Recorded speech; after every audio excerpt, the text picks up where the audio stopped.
Yeah, you know what? When I first heard about the Qatar winning the right to host the World Cup, my first worry was, what happens if somebody kicks the ball like outside of the stadium? Somebody's gonna have to go and get it from Saudi Arabia. And but anyway, when I started thinking about it, I was like, it's unworkable. Even if they build all the stadiums and all of that, there's just not enough of a momentum around. And who's actually a very passionate footballing country that's just near Qatar and it's got the critical mass and all of that? Saudi Arabia. So that would have been the obvious choice, except Saudi Arabia has been waging a non-violent war against Qatar, along with all the other Gulf states. So that rules out any kind of possibility of co-hosting, unless Qatar decides to co-host the World Cup with Iran, which I think that's going to escalate things a little bit. But I think they're approaching it all the wrong way. I mean, Qatar should have bid for the right to have like a Qatar World Cup, but they should have held it in England. But still. Hello to listeners new and old. This is Alpha Bunga Bunga, the global politics podcast at the end of history. What comes next? Today we're talking about the geopolitics of the World Cup. What are the intrigues and subplots that'll shape this tournament? Is Russia an appropriate host, or should we try to separate sport and politics? At least for today, though, we're bringing sport and politics together on the eve of the World Cup. Joining us are Karl Sharro, satirist and architect known as Karl Remarks on Twitter, and Euan Marshall, Brazil-based football journalist. I'm Alex Hochuli. I'll be hosting today. I'm at Alex_1789. Enjoy. Sorry, that we were on mute, so that's it didn't allow. That's self-censorship. That's good. More self-censorship. Say I'm opening a Budweiser, official sponsor of the FIFA World Cup 2018. Do you guys have a beer sponsor yet?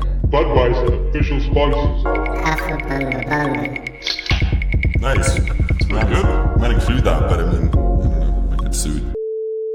Alright, so hello, this is Alex. Let me introduce our guests. We've got here Karl Sharro, also known as at Karl Remarks on Twitter, who's a Lebanese Iraqi architect and satirist based in London. And as we're talking about football, with Karl, you get the good with the bad. Karl's a Liverpool fan, but supports Germany in the World Cup, so it's a bit yin and yang. Hi, Karl.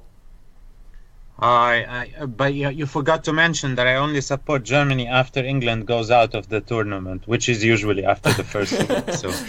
So it's doubly bad. You got England and Germany. But why on earth are you picking two of the most, historically imperialist football nations? We're going to come on to that. Don't answer that. We're going to come back to that. So we've also got here with me in São Paulo, Brazil, Euan Marshall, who's at Euan Marshall on Twitter. He's a Scottish journalist and co-author of An A to Zico, An Alphabet of Brazilian Football, and he's a producer of the Gazeta Brazil YouTube channel. Euan told me he's also cooking the World Cup of food, which is one dish from each country, so you got to tell us what's worst and what's best so far. Well, so far, what's really disappointed me is Australia. I've been waiting about a couple of weeks to actually pluck up the courage to Those make culinary giants. Yeah, really disappointed. I thought they were going to do okay. Those dogs. Yeah. What is Australian food? I'm still not sure, actually. I think I'm going to end up making... Cook a meat pie floater. Yeah, probably that, actually. With a lot of mashed potatoes and mushy peas and stuff. That actually sounds okay. It sounds like a crime against humanity. And in terms of the best, let me see. Mexico was pretty good. That's pretty standard. We've had France, which was also delicious. That's all the big hitters. The slogan really of Mexico. Really standard. Also, a surprise was Saudi Arabia was delicious. That's actually been one of the best ones so far. What was the dish? It was called a kabsa. It was like a chicken kabsa. It was fantastic. But, I don't know if my favorite thing is white people saying Arabic words. Yeah. So how do you say it? Glaswegian people saying Arabic words is probably better. Yeah, it's brilliant. All right, so as well as Karl and Euan, we've got the regular Alpha Bunga Bunga guys. We've got George Hoare in London, who doesn't exist on Twitter, and Ben Fogel, who's at Benjamin Fogel on Twitter. Those guys are both in London. And as a way of introducing them and introducing ourselves, I guess we might as well state our football allegiances. So, George. So club team, originally from Reading, so Reading's my hometown team, but my big club side team is Liverpool, and I'll be supporting England, the neutral's favourite at the World Cup. You can have a chorus of boos now. Yeah, we can put that in post-production. I mean, it's basically an internal recurrence of mediocrity and disappointment. Ben, why don't you tell us about yourself? It's a good question. Well, in my various guises, I am from Africa, and I am an editor at the You hardly website. mentioned that, Ben. I know. The journal and website Africa is a Country. So as part of my allegiances, I have to support every African country until they get knocked out. And sadly, I don't think none of our nations stand a chance this year. But afterwards, my allegiances run to Brazil, where I feel I am finally supporting a good team, because unfortunately South Africa loses to fake countries like Lesotho these days. It's really tragic, but at least we're not England. In other terms, you're a football hipster. I think that's what it's called. Well, I mean, if you mean that I have been tormented by, we lose to countries which are inside our own countries, like losing to San Marino if you're Italy, like Lesotho. It's the existential torment of that. We should have annexed these Bantustans ages ago, but it really hurts. All right, Euan. Well, as expected, my allegiance in this World Cup will be divided into three parts, to Belgium, Panama and Tunisia. I've supported them since I was a boy, and I'm really ready for them to come up with the goods this year. I think they've got a good chance of making it out of the group. Well, I mean, at least 2 or 3 of them. Who's the other team in their group? Oh, I don't know. Okay, just some nothing team. For listeners who don't have the groups memorized, that's England. I mean, I describe it as a team formerly captained by Wayne Rooney. All right, and then Karl, we've already heard about it. It's Liverpool, Germany, and England. That's right. Unless you want to add a little history of Lebanese football. Yeah, I feel like at this stage I have to introduce the concept of the World Cup in Lebanon, because the country is sharply divided between Brazil fans and Germany fans. And at the last kind of count, the Brazilian fans in Lebanon outnumbered the German fans by a ratio of 7-1. Oh. So, Alex, you of course supporting Switzerland, right? Your historical home. Yeah. Brazil are going to be world champions in a month's time. We'll just have to wait for that. All right, let's get down to it, because we're talking about the geopolitics of the World Cup. And actually, for listeners who don't listen to us that regularly, there's one other Alpha Bunga Bunga regular, who's Phil Cunliffe, and who can't be with us because he doesn't understand anything about football. So with that out of the way, let's get on to the question of Russia hosting this tournament. Because there's been a lot out there about how Russia don't deserve to host this. And we're going to talk a little bit about what qualifies a country as a host, or as a good host. As a way to introduce this topic, Simon Cooper in the FT wrote about the 2010 decision to award the World Cup to Russia in 2018, which also awarded the World Cup to Qatar in 2022. So he said, with hindsight, that day was a red alert to the West. Its institutions were being subverted. Soon, a series of scandals began unfurling that revealed FIFA to be even more corrupt than many had realized. He notes also that Putin is the first autocrat to host the tournament since Argentina in 1978. And Cooper asks again, how did the West lose FIFA? So is FIFA the West? Euan knows a bit about this. He's going to tell us a little bit about the history of FIFA and maybe a little bit about its globalization. Right, well, yeah, so the origins of FIFA, like back in the day, FIFA was essentially this tiny bureaucracy of maybe about like 10 or 12 staff members who had their only job was to organise a World Cup every 4 years. And they had no profits, no funds. It was a proper non-profit organisation, in all meanings of the word. And then after World War II, that's when FIFA starts to expand its membership. So you get all sorts of nations from Africa, from Asia, from Central America. FIFA becomes huge. But this is put against the fact that the president of FIFA at the time was this fella called Stanley Rouse, who Englishman, former FA president in England. And he's just like this old reactionary guy. He thinks football should be amateur, all that sort of thing, pro-apartheid, all that lovely, delicious stuff. And as this goes on, he eventually alienates the world of FIFA with its hundreds of members, and up pops this Brazilian, João Avalanche, who was the president of the Brazilian FA at the time. And the thing about Avalanche is Avalanche started in Brazilian politics and Brazilian football politics, where it works exactly the same as it does in FIFA, as in like it's a federation. So you have all these states, all these FAs, who each have their own vote.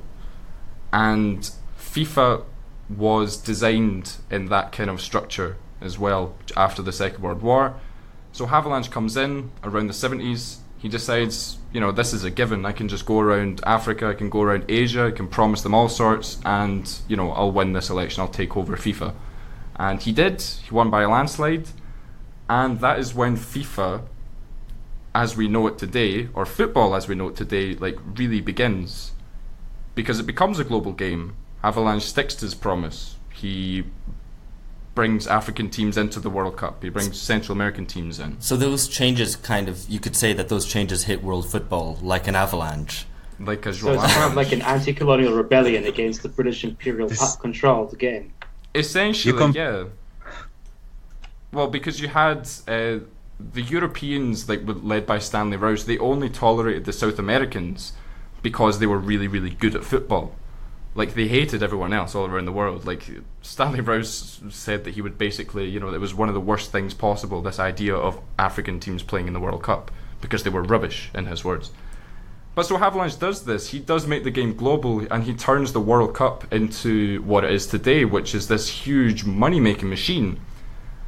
But then at the same time, you've got Avalanche needs to consolidate all of this power, which he won by basically handing out favours and proposing developmental projects all around Africa and Central America and Asia. So to keep that up, he's got to continue giving out favours. Football is full of way more money, and so it just turns into this kind of corrupt system. And this reminds me of the old Brazilian expression, Obama's feish, which means he rubs, but he gets things done. Exactly, yeah. So Avalanche got the job done. He actually did stick to his promise. He did make football a more global and inclusive game, but that came with a lot of corruption at the same time. But so things change in the 90s, where he brings in his protege, the guy who was his general secretary, who we all know and love, Sepp Blatter.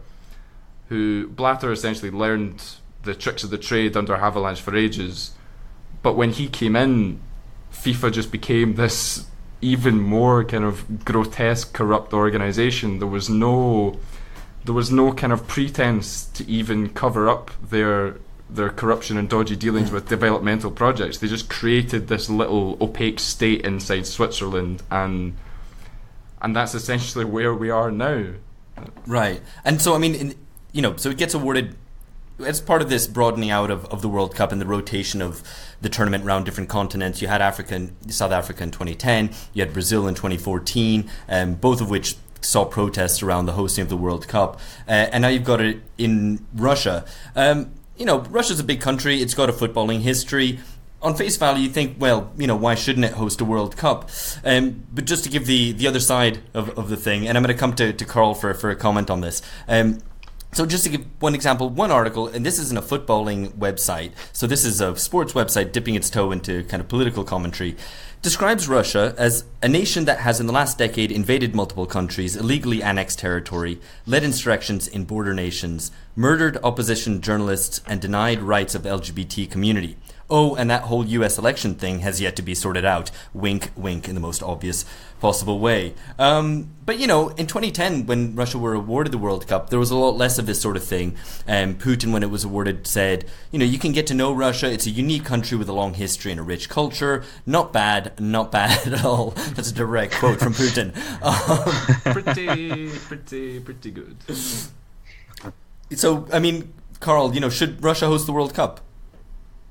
Well, I was just thinking of the description that you said, and it just broadly applies to England, and I don't remember.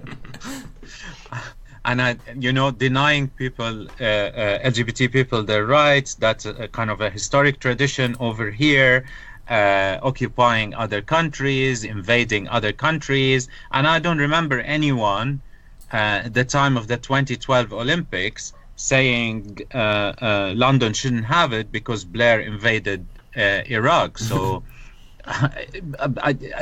some people might say I'm an apologist to Russia, but it's basically, I think we have to have a kind of a distance between politics and sports, and I think there's a very cynical attempt at kind of portraying Western countries as the good guys, and you can see the double standards in there. So we all know Russia is far from perfect, but I think ultimately if you're going to go around and judge it by these standards, I mean, I don't know, is it Costa Rica that hosts it every year, the World Cup?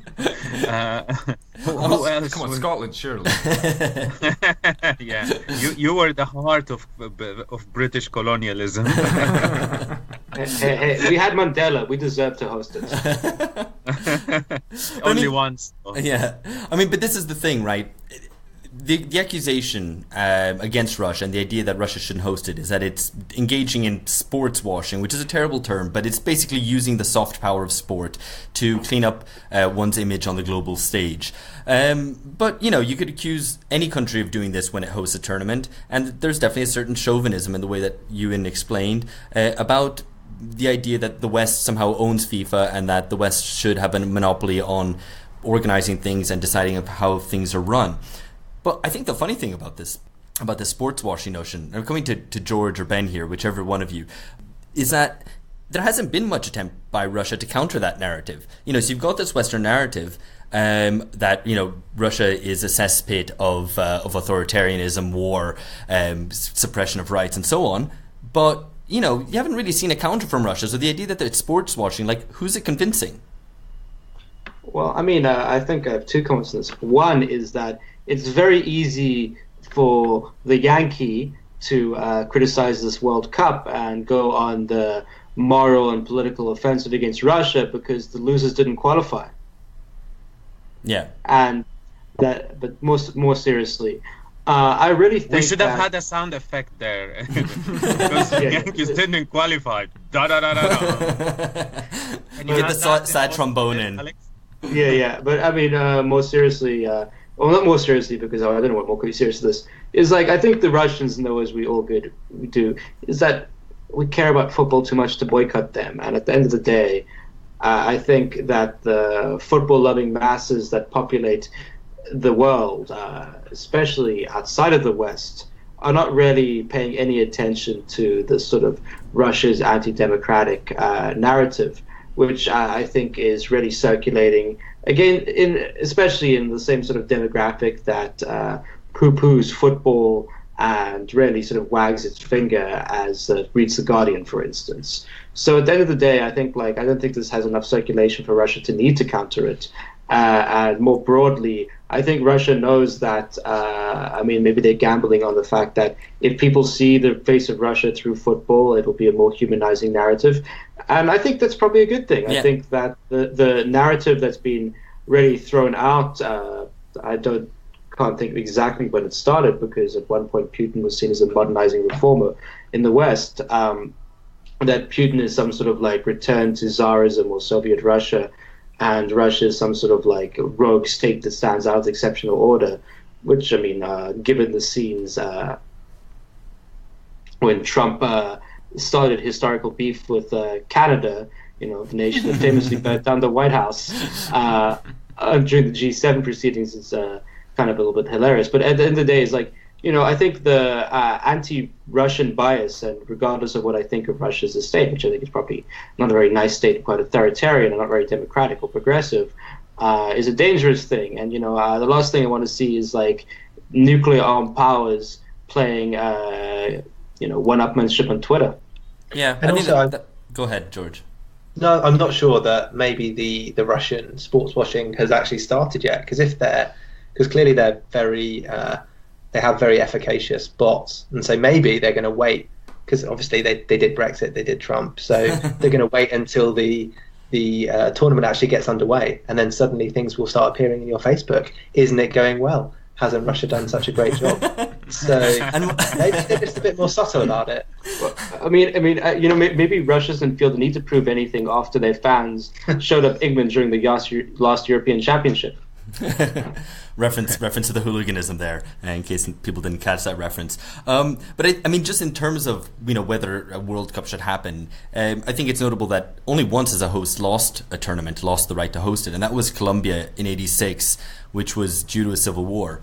Yeah, and they surrendered it themselves. Yeah, exactly, yeah. And the other example, and this was something I already made reference to, was Argentina in '78, which you did see threats against Argentina players by the military junta at the time. There was maybe match fixing around with the game in Peru. Euan. Oh yeah, the crucial game that Argentina managed to win 6-1 against Peru when they needed to win exactly by a 5-goal scoreline. Yeah, against a half decent Peru team as well. That's one for the ages, actually. That one. Yeah. So anyway, this stuff's not unprecedented, right?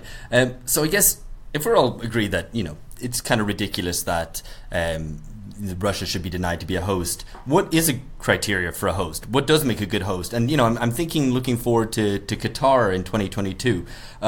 Karl, should FIFA consider a country's internal politics, or should it just have a policy of sovereign equality and non-interference? What does make a good host? And does it even matter who hosts it if it's just a televised spectacle? Yeah, I mean, look at the scale of the game and the scale of the World Cup in particular. I think what matters are two things very broadly. One is the infrastructure and the facilities that you're able to provide. How are people going to get around?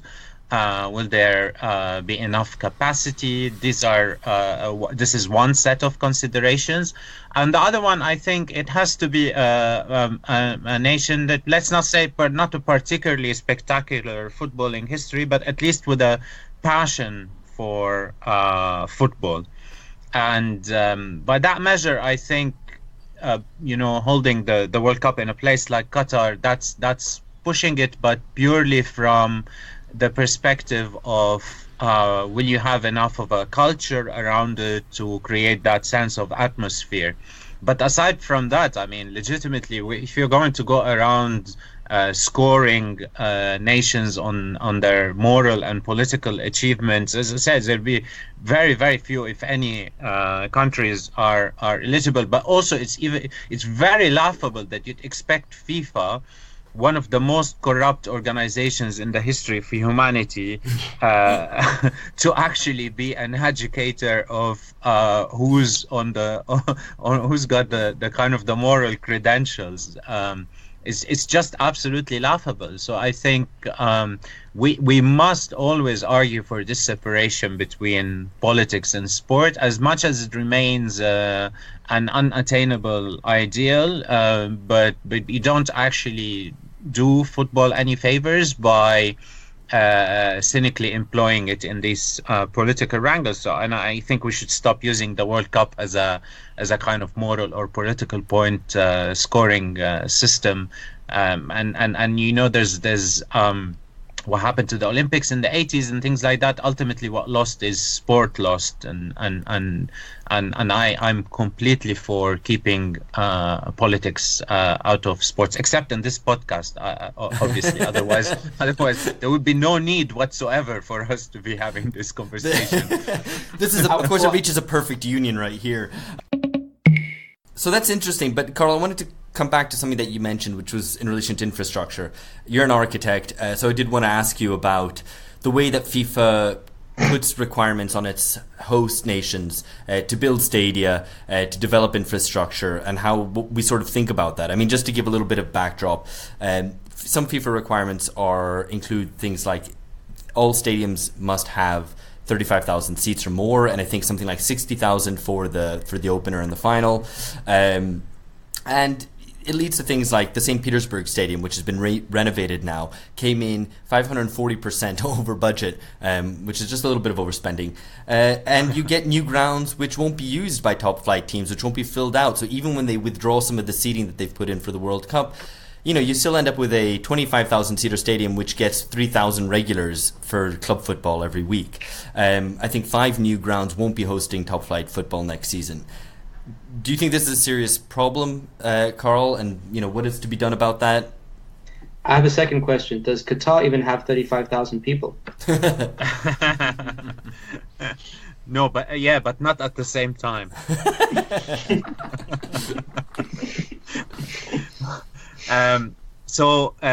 This question is called legacy now in international tournaments. You hear about it in Olympics and in the World Cup, and as in for planning for the day after, what happens with the stadia is a very important one, and it's actually like sponsored a whole industry of its own. And if you ever watched that sitcom, the BBC sitcom 2012, I think it was called, or something like that, a large part of it, it's not the most obvious thing for comedy. The most obvious setting is the organization committee and the legacy committee, but there's huge comic potential in there. But it's on a serious note, it is quite an important question. But I think given the upscale, the jump in the size of the stadium and all these requirements, there's a bit of redundancy there that we can't deny, which comes back to the point that only large and rich nations can afford to actually build these. And in the case of Qatar, they're going to recycle some of the stadiums and send them to Africa, because that's obviously where you send stuff to. And can you send stadiums? Yeah, they get dismantled and reassembled over there. And I mean, that's kind of part, or they can get downscaled or turned around so they can be used for athletics and things like that. But you can't deny that there's always kind of an element of redundancy in there. And to give them the credit, I think the Russians have gone full on. They've built new 9 stadiums and renovated 3, which with quite increased capacity and much better facilities. But it's not only that, because they had to upgrade a lot of their aviation systems and runways, because obviously it's spread over a very large geographic area. So there's a whole host of infrastructure that goes with it. And ultimately, I think that's a decision for sovereign nations to take, and whether they can actually afford that and what the benefit that comes from it is, whether the economics of it actually pay for itself. But I feel in this day and age, there's some people feel that there should be more modesty in this. I think when you talk about a spectacle like the World Cup, that would be like an element of trying to run it on the cheap, which is a lot of that happened in London in 2012, and it shows for itself. The Olympic Stadium was completely unmemorable, and it looks like something you'd buy from a discount shop. And it's to be fair, it got its a kind of an appropriate occupant as a result. That's West Ham Football Club, which Karl's throwing shade at. But shouts to the Hammers. I have another question. I, as a South African, of course, remember Zakumi, a wonderful leopard World Cup mascot. Who is the mascot for Russia this World Cup? What have they spent money on promoting? It's a little wolf. I forgot his name. He's a wolf who he looks like he has glaucoma because he's wearing those little goggles like Edgar Davids used to wear. I'm not exactly sure what his name is. Yeah, I don't remember what his name is. But I have to say the graphics of the tournament in Russia, they're quite kind of retro, revolutionary retro. Yes. And they're kind of quite a nice change from the usual NAF Disney stuff in previous tournaments.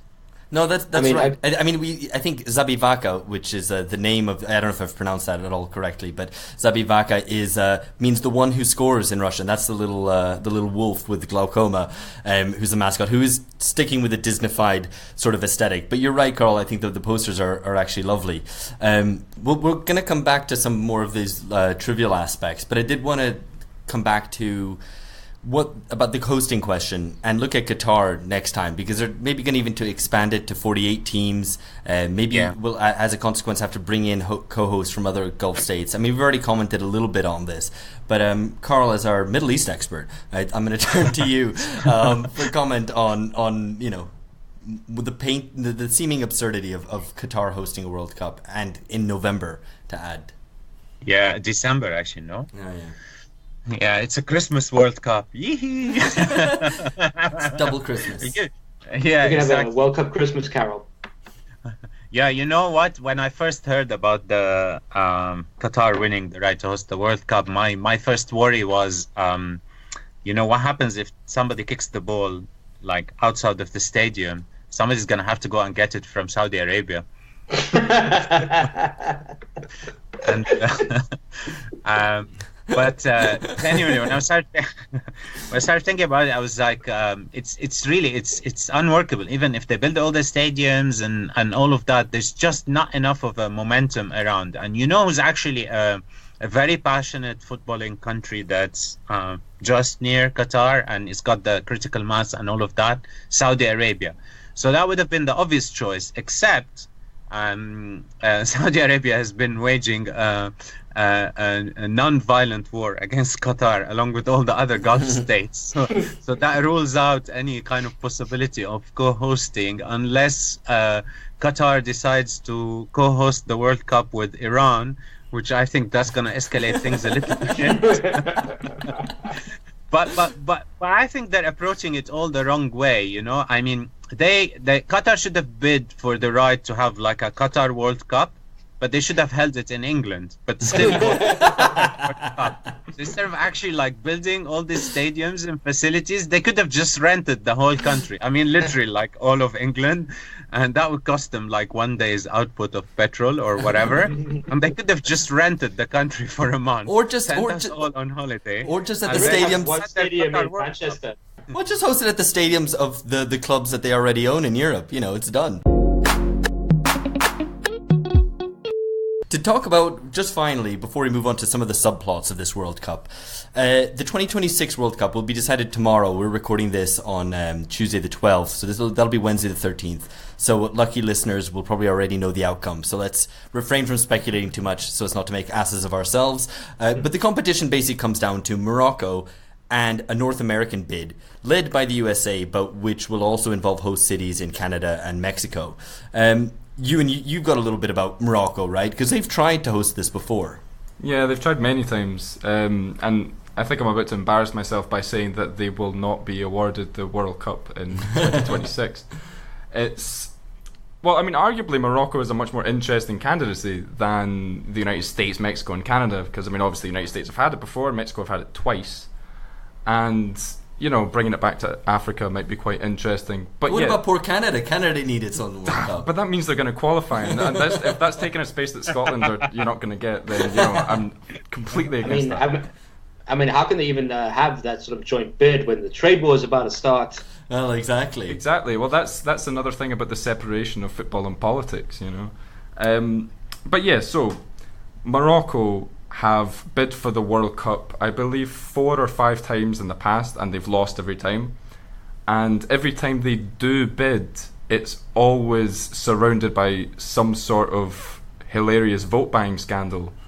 Because they clearly don't know how to bribe people properly. Yeah, they're not very good at it. For the '98 World Cup, which went to France, obviously, that was basically understood that it was going to be in Europe. And France had the best bid by a mile, and they had plenty of support. And Morocco came in and they tried to bribe, of all people, Chuck Blazer and Jeffrey Webb, who eventually turned on FIFA and all of his cronies a decade and a half later. And then for the 2010 World Cup in South Africa, this is the one that really boggles the mind, because South Africa were meant to be getting the 2006 World Cup, and then Germany, with some sort of, I believe there was some sort of talk of an arms deal or something like that. Yeah, so some weapons sell to Saudi Arabia, I think. Yeah, they had too much firepower and beat out the Moroccan bid. The South African bid. So then FIFA essentially said, right, the next World Cup is going to be in Africa. like hint, hint, it's going to be in South Africa. Again, they had plenty of support. But Morocco decided to put up a candidacy anyway, and they put lots of money in it. And they once again called Jeffrey Webb and Chuck Blazer, their faithful friends, to bring them over to Morocco and offered them a $1 million bribe each to vote for Morocco. And just as they were leaving Morocco, they got a phone call from the South African FA, who decided to offer them $10 million to invest in development projects in Central America. So, you know, Morocco, they try really hard. South solidarity. Yeah, they play by FIFA's rules. You know, they play dirty like everyone else, but their heart's not really in it. You know, they're not properly corrupt. If you're gonna play dirty, do it well. Yeah, and I mean the reason why I'm saying that Morocco aren't going to get this World Cup is not just because they've failed at, you know, corrupting people for decades, but the thing is, I mean, all eyes are on FIFA at the moment, and FIFA are making these. They're claiming that they're putting more emphasis on this technical analysis team that they sent out to the host countries earlier this year, and I think Morocco came away with 2.7 points out of 5, which the minimum that you need to even be considered as a host is 2.5, and the North American bid got 4, maybe 4.1, something like that. And even though that hasn't stopped FIFA in the past, because Qatar was the worst ranked bid for that World Cup, and so was Russia, actually, was the least ranked bid. But I mean, all eyes are on FIFA at the moment, and surely the North American bid has too much support, even with the shithole countries thing with Trump, you know, but I don't think that comes into it. Well, listeners can message in and tell us how wrong Euan was. It's worth remembering that Russia did win ahead of a joint bid from Spain and Portugal, a joint bid from Belgium and Holland, and England as well. So, you never know. We're going to hear a little bit more about Morocco in a little bit, because it's one of the subplots in the World Cup. But just briefly, I wanted to talk about Chechnya, because there's an interesting case here. And this is going to lead into a whole chat about Mohamed Salah and Egypt. Egypt is being hosted in Chechnya by its kind of brutal authoritarian leader, Ramzan Kadyrov, who invited previously Iran, Saudi and Tunisia to set up the training base there. Eventually, Egypt decided to go with it. And it caused a little bit of a scandal recently in that Salah was photographed with Kadyrov, which seemed to be impolitic, I guess is the way to put it. So as a way to kind of lead into this, I mean, Karl, Salah, I don't know if people realize the extent to which Salah, one, is a huge global star, but specifically how much he's loved across the Arab world, not just in Egypt. No, it's absolutely phenomenal. I mean, and it's I think there's levels of pride and passion that sometimes I feel are over the top, despite how much I'm a big fan of Salah. Because there's a bit of kind of neediness for recognition out of it, rather than just celebrating an achievement. But he is an amazing star, and particularly in a very bleak period of Arab history, he's like one of the few things that people feel can relate to and celebrate. The flip side of that is that people are always kind of pushing him to become more than he is, to become a political kind of ambassador, to become a cultural ambassador. And this is just a young man in his 20s, you know, who spent most of his life concentrating on football. And I feel he's being overburdened, which is, again, to me, this idea of separating politics from sports is very important. And I have to say, if Kadyrov had walked up to me to shake my hand, I wouldn't necessarily have recognized them. I would have been who's this? He wears a tracksuit half the time anyway. How would you know? Yeah, and he looks like a demented elf, you know. And so the interesting thing about Chechnya, and the reason I bring it up, is that Kadyrov is trying to position himself a little bit as the go-between between Putin and Russia and the Arab and Muslim world, and as sort of the representative for Russian Muslims. Chechnya would be, I think these are the words of his father, the link tying together Russia and Saudi Arabia, which is convenient as that's the opening game of the World Cup, which is what we're moving on to now. Hey there, sorry to interrupt. This is Alex. If this is your first time with us at Alpha Bunga Bunga, I wanted to tell you what we're about. This is an exceptional episode focusing on football. Our normal gig is this. We have long-form interviews and discussions on global politics. We look at elections, parties, movements. ideologies and cultural phenomena that shape our strange times. Our starting point is basically that the so-called end of history, in which Western liberal democracy was held to be the final form of human government, is now over. That's why we always ask, what comes next? If you like our guest this week, you might want to check out previous episodes on sport and scandal with Euan, that's episode 22, or our episode on satire today with Karl, episode 17. Coming up over the next month, we're talking about centrist authoritarianism, why it's not the political extremes but the center that's the least democratic today. We've also got Colombia's elections, the first in that country since the historic peace settlement with the FARC. And is this the end of Erdogan, or his coronation as an even stronger ruler? That's Turkey's elections at the end of June.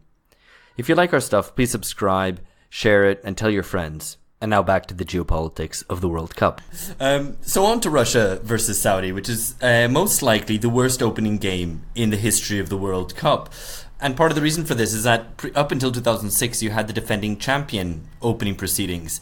And now you've got the hosts. And when you have a host which is as weak as this Russian team, you know, Russia has a long footballing history, but this is most likely the worst Russian national team in the country's history. So you've got a weak Russian side, a weak host, playing one of the, when they do qualify, what is always the worst team in the World Cup, which is Saudi Arabia, famously got beat 8-0 off Germany in 2002.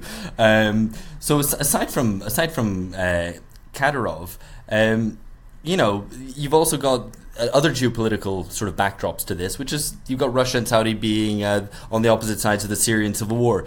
So rather than talking about the game, because I don't think there's a lot of interest there, let's talk about this backdrop. I think I've been mapping all the kind of geopolitical tensions since we started talking about the podcast, and that's kind of the first one to pop out. But I had reached a similar conclusion to you, because basically there's no footballing interest whatsoever in there. I think we can only hope for like a proper bust-up.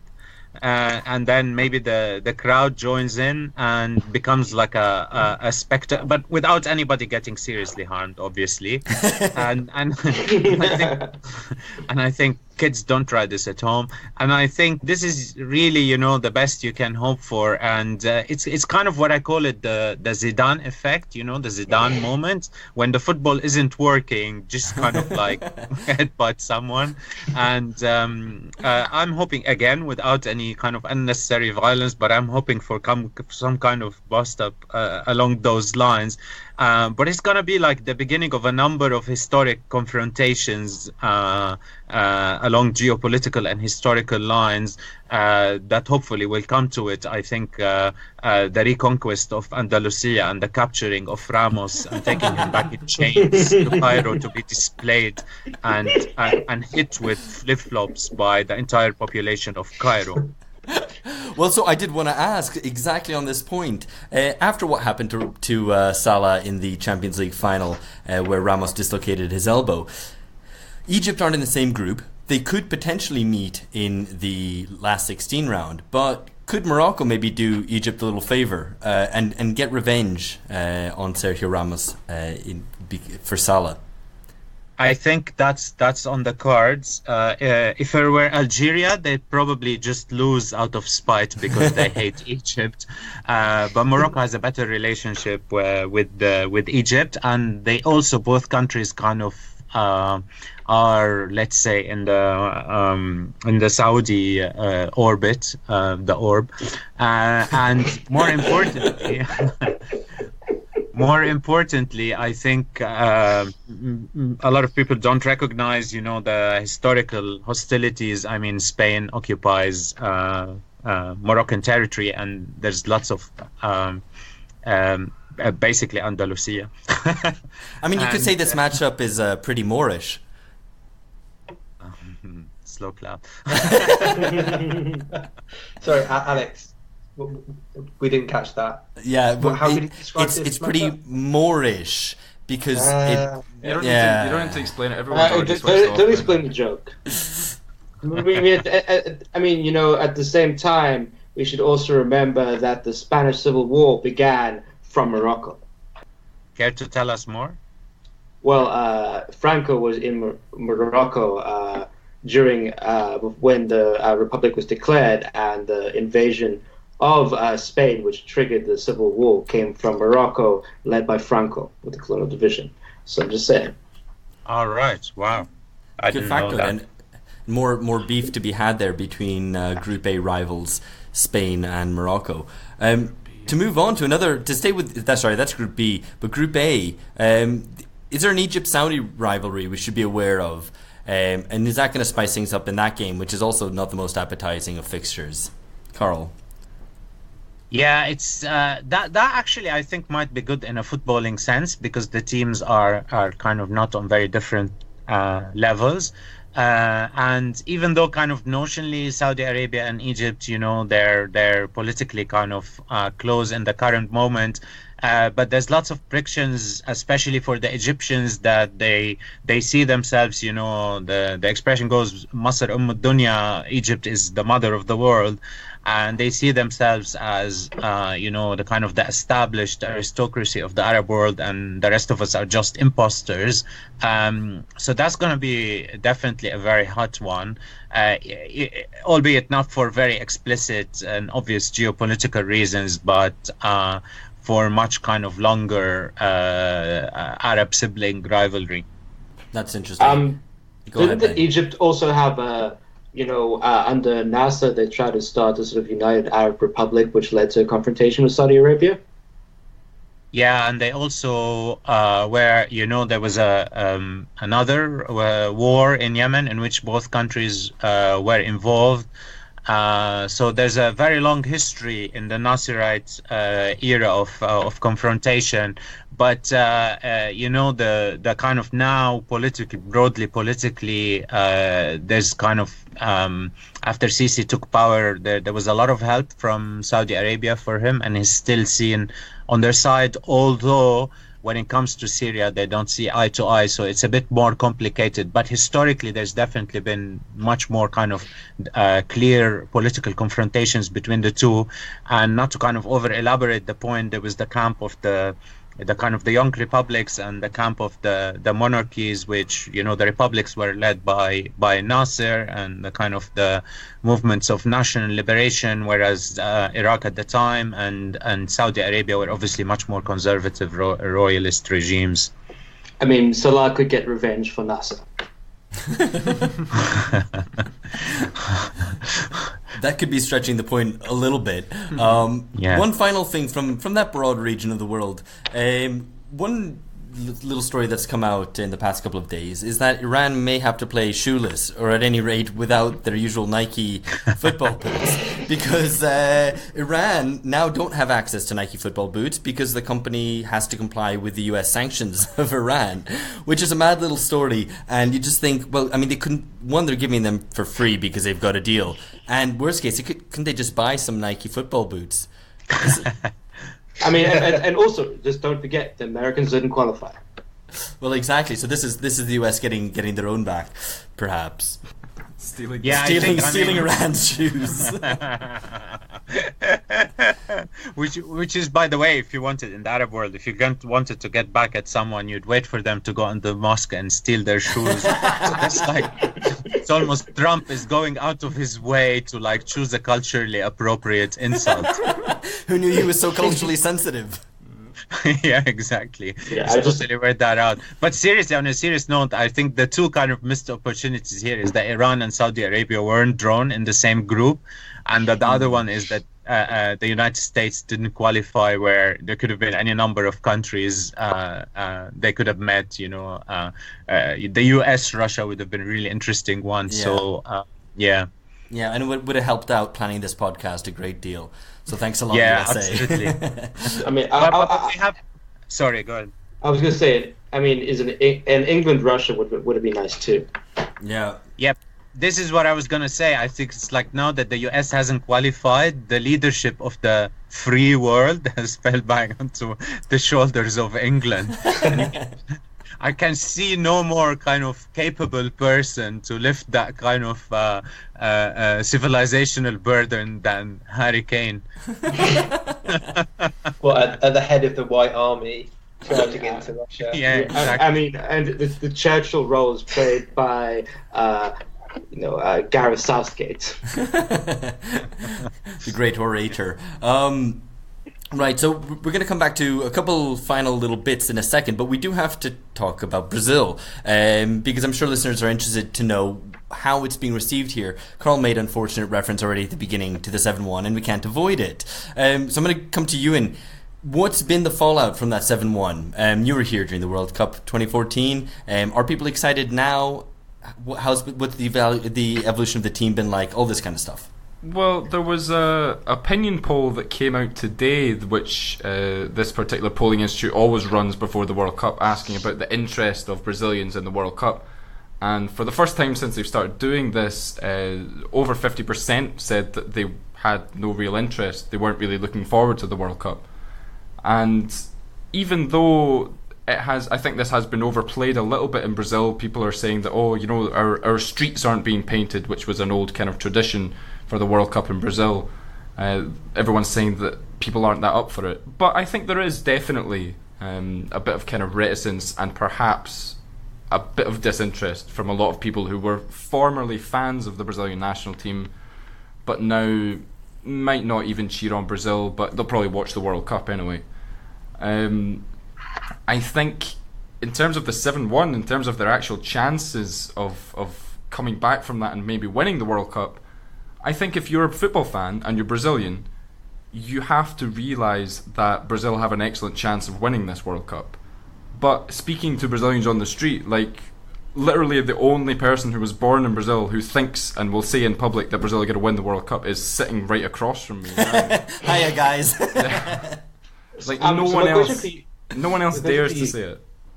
My question for you, Euan, is it the historical trauma of this dark moment, this darkest moment of Brazilian history, or is it the connection to another political trauma recently, which is another dark moment of Brazilian history when the golpe happened in the protests against Dilma's government, supposedly for listeners' benefit, that was the impeachment and the soft coup against Brazil's former president. Yeah, many of the people on the streets were wearing the shirt of the national team, and it became very strongly associated with sort of Brazilian nationalism and chauvinism and a sort of type of class and racial identity, which is not inclusive of the majority of Brazilian people. Is that a factor in as well?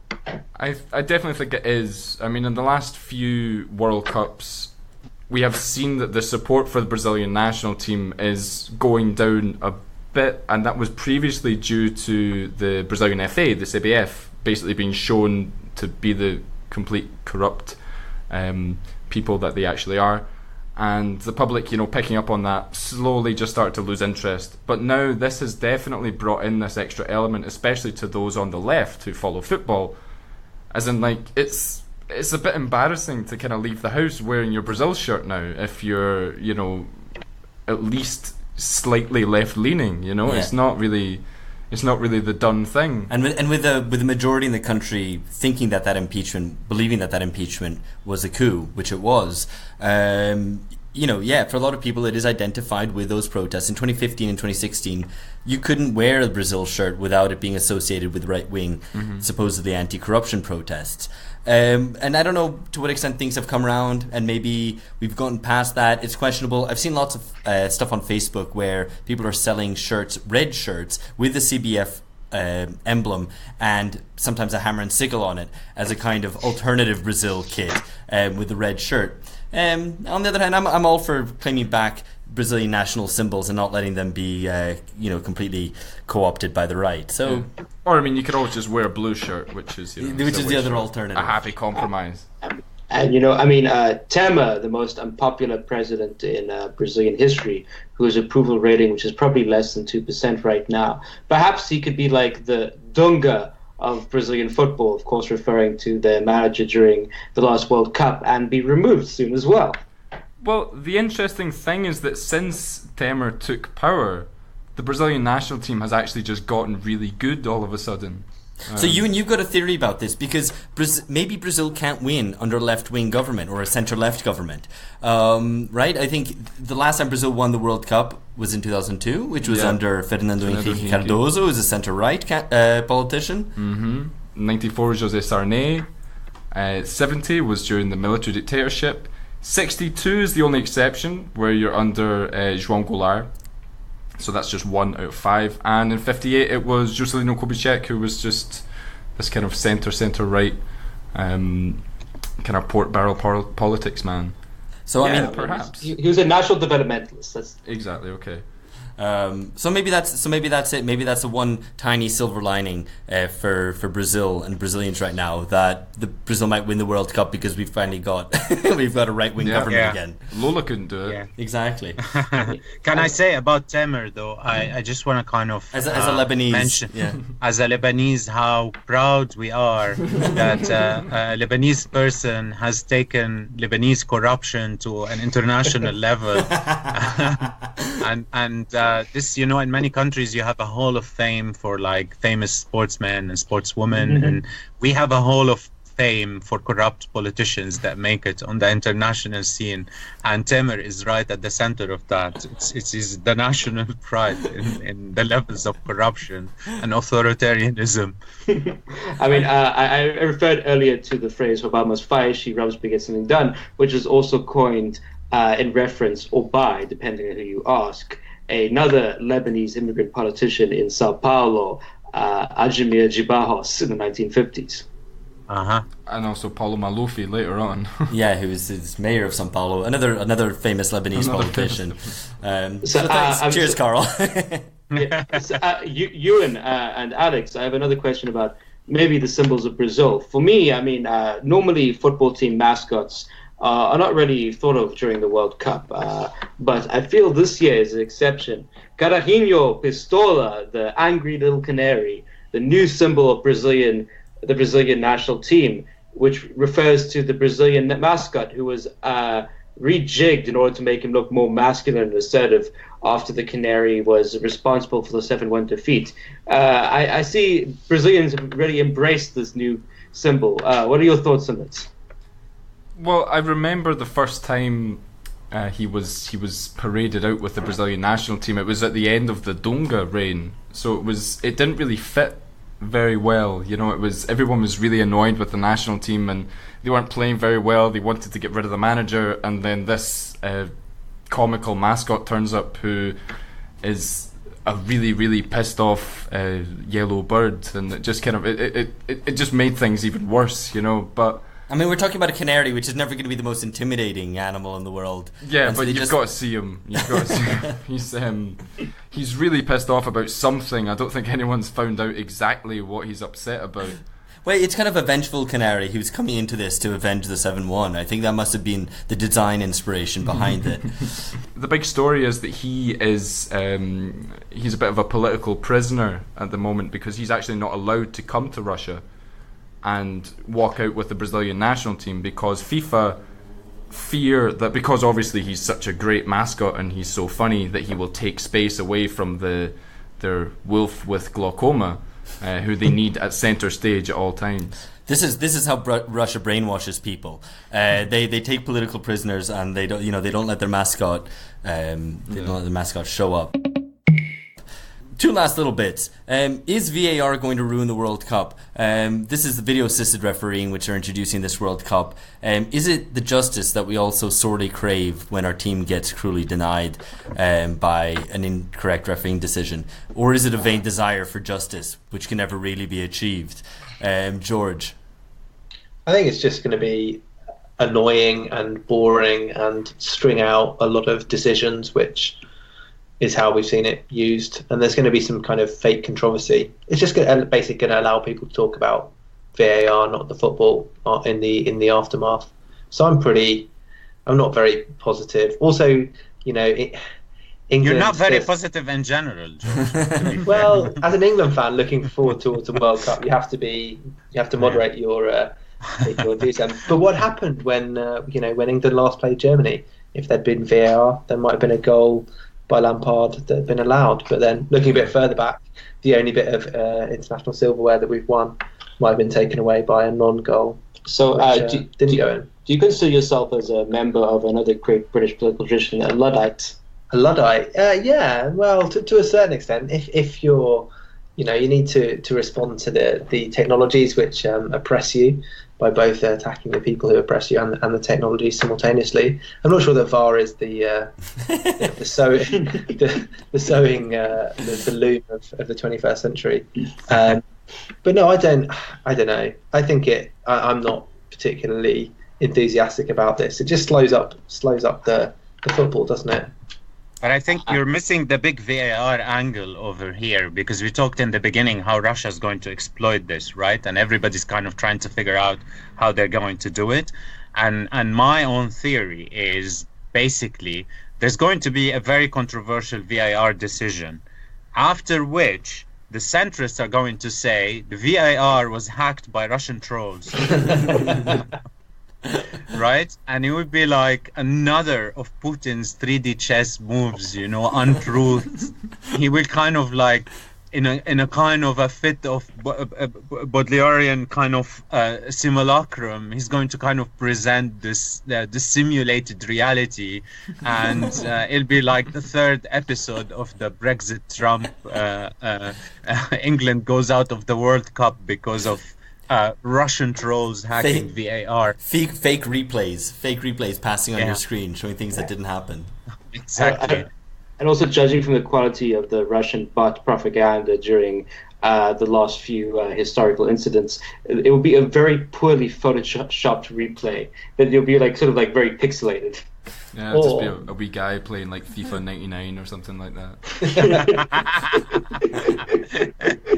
But then obviously all the pundits would be arguing, but that to the average person, they don't see past these details. They obviously were brainwashed. I mean, you wait and see the amount of editorials. This is a prediction I'm making. I'm wearing actually an octopus suit to make this prediction.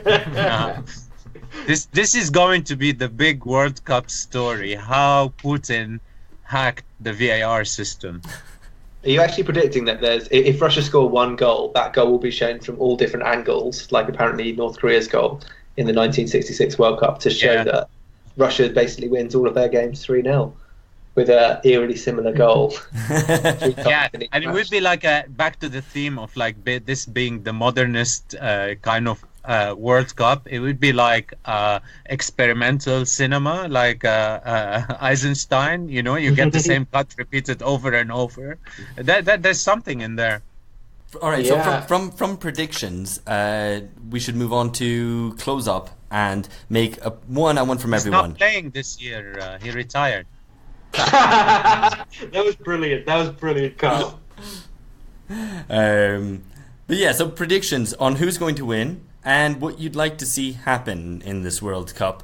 That can be anything that you want to see happen, whether it's Karl's violence but not too violent between footballers and maybe fans, between some of these contentious but boring games, or anything else you'd like to pick.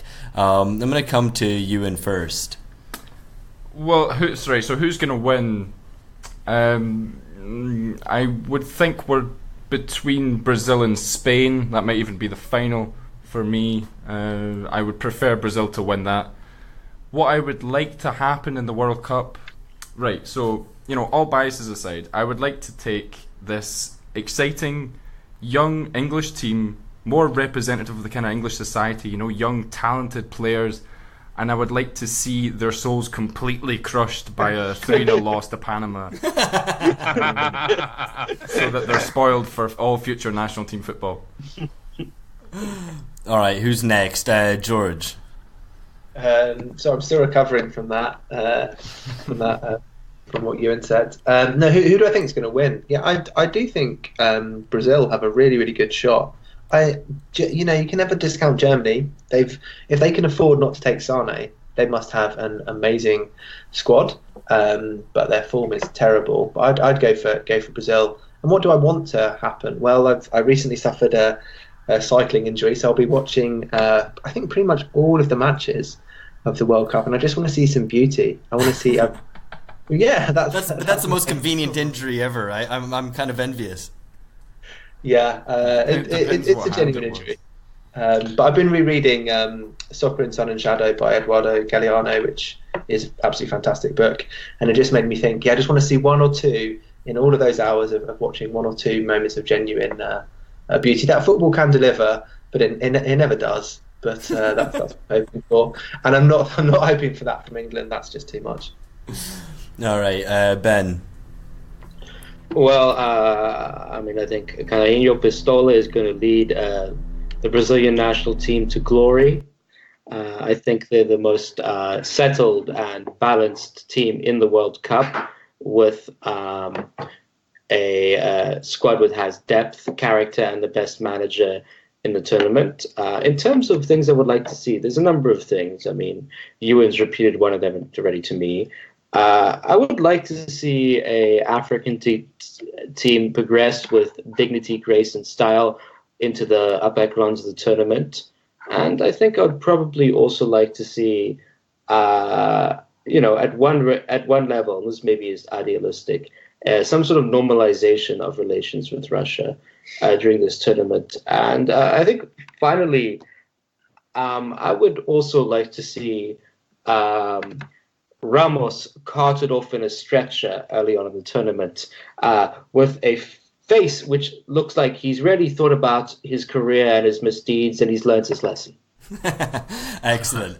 I'll plus one to that. And finally, Karl, who's going to win? What do you want to see happen?